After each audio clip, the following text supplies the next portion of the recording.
At 232.com. I'm here with my brother, Andrew. Hey, Ad. Welcome back, guys, and welcome back, Ad. I just wanted to say a welcome back to recovery because Ad was sick the last week. Right, I still have a cold, but I wanted to get back on the microphone and just see how it was working. And I'm thinking pretty good. You sounding pretty good, Ad. I'll tell you that. And what do we got today? A little bit of a different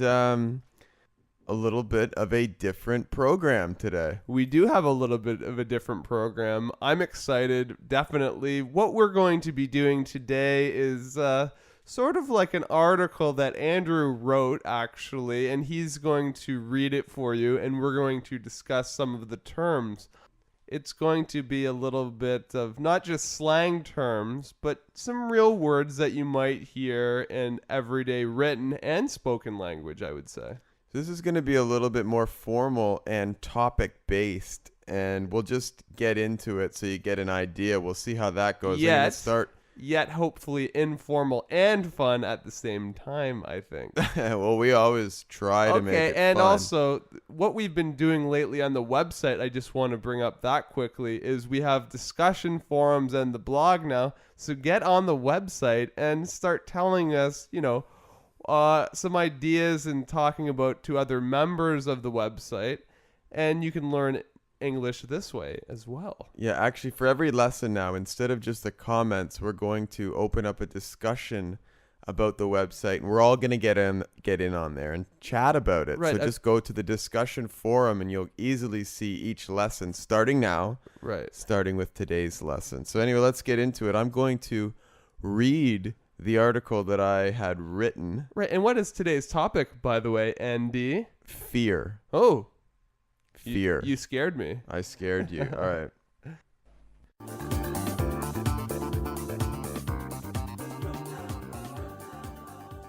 Fear is a defense mechanism that evolved over the years to protect us from dangerous situations.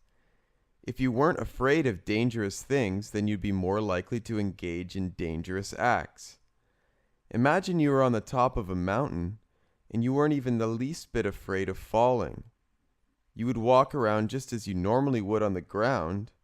If you made one false move, you'd be toast. The fear you feel is supposed to make you more careful and pay attention to the situation. Even though fear is designed to protect us, it can ironically have the opposite effect.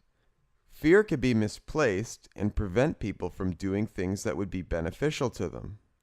For example, people may be hesitant to approach a girl or the man of their dreams because they are afraid of rejection. This fear is not very reasonable because if you don't approach the person, then you have no chance of getting what you want. As long as you can emotionally handle the rejection, which you should be able to do, then you really have nothing to fear.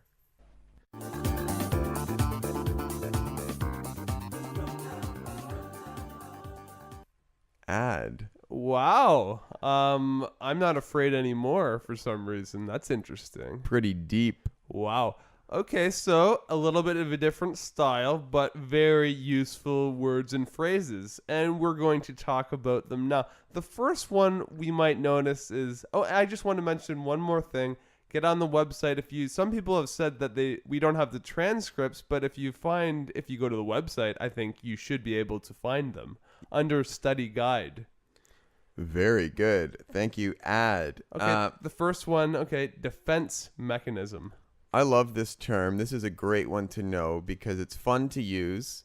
I'll show you how to use it and have fun with it. And it's a pretty academic term that you're going to need to know. You're going to sound intelligent if you use it. Very good. Defense mechanism. So basically it's a way of thinking or behaving in order to protect yourself in some way. Or trying to protect yourself. You are protecting something, okay? And the fear is a defense mechanism. It's quite a physical one, that if you're scared of things, then that means you're going to be likely to stay away from them. Right. You're going to behave in a different way so you don't get hurt by something. Right. So if you're scared of snakes, for example, that makes some sense because if you're near snakes all the time and you're playing with them, you might get bitten. So the fear protects you from being around snakes where you're going to be bitten all the time. Right. Or There's you another. might be bitten. So I promised I'd tell you how to use defense mechanism in a fun way, which I will add. Good for you. And a lot of people do this to protect their ego, they call it. Now, that is a psychological term. We won't get into that exactly. But anyway, if you're talking to someone about something that they're very sensitive about, we talked about this in another episode. But anyway, if they can't handle what you're saying, they might get really aggressive and start changing the subject or talking about something else because they're trying to protect themselves because they don't want to face the truth. So if you tell somebody, hey, that's just a defense mechanism, it's really annoying to hear, but it's fun to use. So, for example, if I'm talking to Ad and saying, hey, Ad, you've been really sleeping in a lot lately, right? Just I'm bothering him. And then I say, you've been sleeping in lately. Yeah, he tells me that I've been sleeping in. Right. We had a defensive podcast before on this type of topic. Right. Now, more sophisticated, it's a defense mechanism because he's not allowing me to tell him something that's wrong with him because he doesn't want to hear it. All right. The next term we've got is evolve. Evolved. That means a change that's actually getting better over time. Right. Usually it's a slow change. So humans have evolved to become what we are now over millions of years, right? From a long time ago, we've evolved to that. So they say. Right. And fear is a human emotion that has evolved along with us in order to protect us. That's what we said. So it's slowly changed and become what it is today because of our history in the past. That's where we got this emotion from. And that's the point of it. And your feelings and beliefs evolve over your own lifetime. When you're a child, you have certain fears and they change or evolve, right? Right. They get more sophisticated, more mature, presumably, over your life. Right. You know what to be afraid of. At the start, you're afraid of everything because you don't know what it is. All right. Number 3, we've got the word engage. And this means take part in, but I just want to point out that it's quite formal and often used in written English. It's rarely used in casual conversation. So you want to make sure you understand the word, but you kind of know which situation to use it. Right. Now, a policeman might say, excuse me, sir, have you engaged in any unlawful acts over the past 12 months? Right. Have you been involved in? Have you done anything? Yeah. So illegal? In everyday English, we just say, have you done anything illegal during the last year? Okay, the next one is false move. What is that, Addy? It's a mistake in your behavior. You did something wrong. Right, you did something wrong. And this is kind of fun. It's a little bit out of place in this article, but I wanted to use it anyway. A lot of times in an old movie, you might see this one when a tough guy is, trying to be really cool and tough, and he might say, you make one false move and I'll blow your brains out. Right, that actually means here, don't move at all. That's the false move. Don't make any moves. Yeah, or if you do anything I don't like, I'll shoot you, basically. Right. I'm just saying here the false move is moving at all. Then it says in the article here, if you make one false move, you'd be toast. If you talk about a person being toast, you're talking about them dying. But this is just in a sort of a funny way. Not in you can't never talk about this in a serious way if someone's parent died or something like this. It's just for fun conversation. This kind of if you're thing. just talking about, if you did that, you'd be toast. But you're just kidding around. You'd never say, oh, someone died. I'm really sad about it. They're toast. Right. It's more of I would have been toast if I did this. Right. But that is what it means. Next word, fantastic word. Quite sophisticated again, ironically. So I'll just read the sentence. It says, even though fear is designed to protect us, it can ironically have the opposite effect.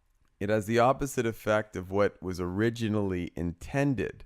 Okay, so in this case, fear is supposed to protect us, but actually it can hurt us. That's the ironic part. It's supposed to do this, but it actually does the opposite of what it's supposed to do.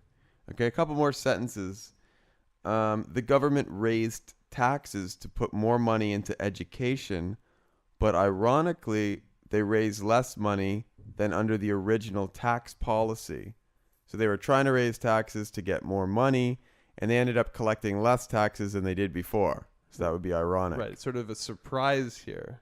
Right? Now, yeah, add what's another sentence? Another one would be, it's quite ironic that his diet actually caused him to gain weight. Here he was trying to lose weight, but in fact, he ended up gaining weight by his dieting. Great.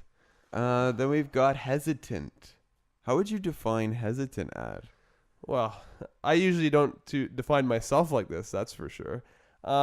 Hesitant means to not be able to act quickly or decisively.